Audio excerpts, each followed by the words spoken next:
নমস্কাৰ, মই art and craft designer Pranabi Baruah. এয়া আমাৰ মা আৰু মায়ে কি চিলাই আছে চাওকচোন। এটা গোল কুশ্বনৰ কভাৰ চিলাই আছে। ইয়াত দেখিছেনে কুশ্বনটো বিচনাত আছে। এই কুশ্বনটোৰ কভাৰটো মায়ে চিলাই আছে আৰু তাত মই বিহুৰ কাৰণে ডিজাইন কৰিম। আৰু লগতে আমি 4খন চকী কিনিছিলোঁ। সেই 4খন চকীৰ কুশ্বনবিলাক মই ঘৰতে বনাই আছোঁ। আৰু কেনেকৈ ভিতৰৰ কুশ্বনটো আমি ঘৰতে বনাব পাৰোঁ ঘৰত থকা পেলনীয়া কাপোৰবিলাকেৰে, সেইটো মই আপোনালোকক দেখুৱাম। আৰু লগতে মায়ে কুশ্বনৰ কভাৰটো কেনেকৈ বনালে সেইটোও আপোনালোকক দেখুৱাম। কুশ্বনৰ কভাৰটো মই কাটি মেলি দিছোঁ, মায়ে চিলাইছে। মায়ে চিলাই কৰি বহুত ভাল পায়, সেয়ে মাক কিছুমান কাম মই কৰিবলৈ দিওঁ, যিবিলাকৰ চিলাই কৰা কামখিনি মই চিপাঝাৰৰ ঘৰৰ পৰা গুৱাহাটীৰ ঘৰলৈকে লৈ আহোঁ আৰু মায়ে চিলাই কৰি দিয়ে। তাৰপিছত মই ডিজাইন কৰোঁ।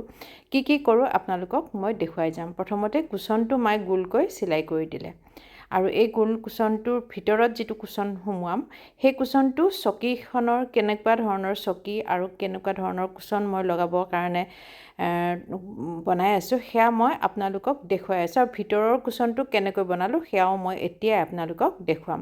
প্ৰথমতে চাওকচোন, মায়ে কুশ্বনটোৰ কভাৰটো ধুনীয়াকৈ বনাই দিলে আৰু কভাৰটোৰ ওপৰত কিন্তু মই ডিজাইন বনাওঁ। আৰু বিহুৰ কাৰণে মই ঘৰখন সজাবৰ কাৰণে এতিয়াৰ পৰা কিবাকিবি অলপ কৰি আছোঁ আৰু সেয়া আপোনালোকক মই ভিডিঅ' বনাই দেখুৱাম, কেনেকৈ আমি ধুনীয়াকৈ ঘৰখন সজাই পৰাই ৰাখিব পাৰোঁ।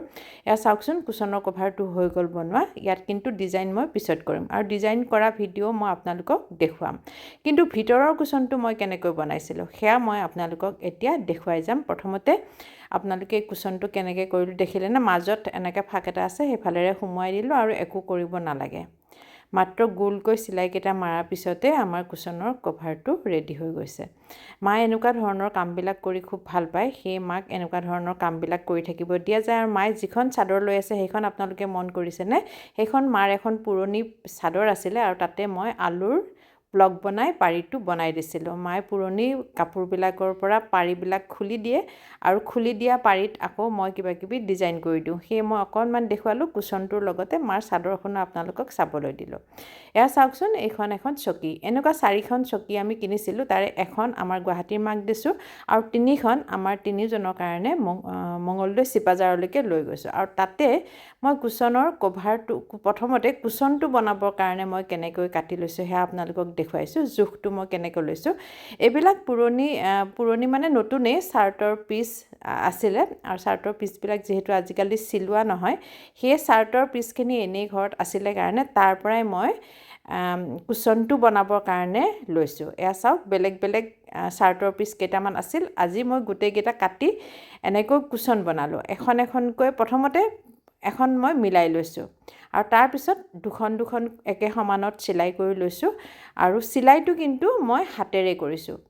হাতেৰে চিলাই কৰিও মই বহুত বেছি ভাল পাওঁ। মেচিনত বহিবৰ কাৰণে মই অকণমান বেয়াই পাওঁ বুলি ক'ব পাৰি। মেচিন চিলাই মই কৰোঁ, কিন্তু একেবাৰে নকৰা নহয়। এইবোৰ কাম যিহেতু ঠাণ্ডা পৰিছে, ঠাণ্ডাত মই ৰুমৰ ভিতৰতে ৰাতি ভাত খোৱাৰ পিছত এইবোৰ কাম মই কৰোঁ।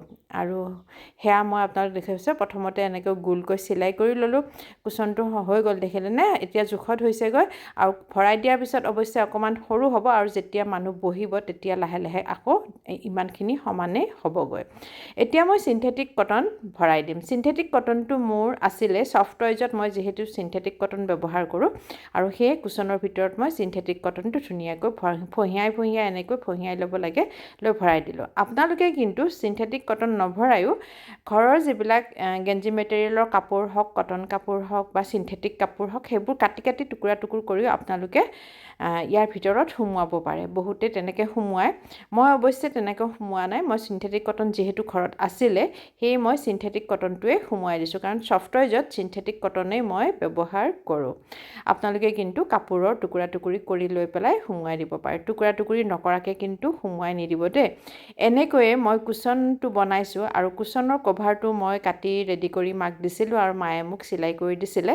এতিয়া মোৰ কাম হ'ল মোৰ কুশ্বনৰ কভাৰকেইটাৰ ওপৰত ডিজাইন ডিজাইন কৰা আৰু ডিজাইন যেতিয়া মই কৰিম তেতিয়া আপোনালোকক মই ভিডিঅ' বনাই দেখুৱাম আৰু ডিজাইন কৰাৰ পিছত চকীকেইখনত মই কেনেকৈ মই সজাম সেয়াও মই আপোনালোকক ভিডিঅ' বনাই দেখুৱাম কাৰণ আমি কিছুমান কাম ঘৰতে কম সময়ৰ ভিতৰত বা কম কষ্টত বা কম খৰচত আমি কৰিব পাৰোঁ মই খৰচটো কম কৰাৰ কাৰণে বেছিকৈ চিন্তা কৰি থাকোঁ আৰু সেয়ে কম খৰচত কেনেকৈ ঘৰখন সজাই পৰাই ৰাখিব পাৰোঁ সেইবোৰ কৰি থাকোঁ আৰু আপোনালোককো ভিডিঅ' বনাই দেখুৱাই থাকোঁ এই যে কাপোৰখিনিতো মই নিকিনিলোৱেই এইখিনি কাপোৰ মোৰ ঘৰতে আছিলে যিহেতু তাৰ পৰাই মই কুশ্বনকেইটা বনালোঁ আৰু ভিতৰত যিহেতু চিন্থেটিক কটন সেইটো আছিল কাৰণে মই ভাবিলোঁ কুশ্বনকেইটা মই নিজে বনাওঁ আৰু ইয়াতে স্পঞ্জৰ কুশ্বনটো দিলে সিমান ভাল নহ'ব কাৰণ যিটো বেতৰ ৰাউণ্ডকৈ দিয়া আছে সেইখিনি বেছি ওখকৈ দিয়া নাই আৰু চকীখন যিহেতু বহুত ডাঙৰ নহয় তাতে আকৌ স্পঞ্জৰ কুশ্বনটো দিলে বহুত বেছি ওখ হৈ যাব সেই ভাল নালাগিব সেইকাৰণে মই চিন্তা কৰি পালোঁ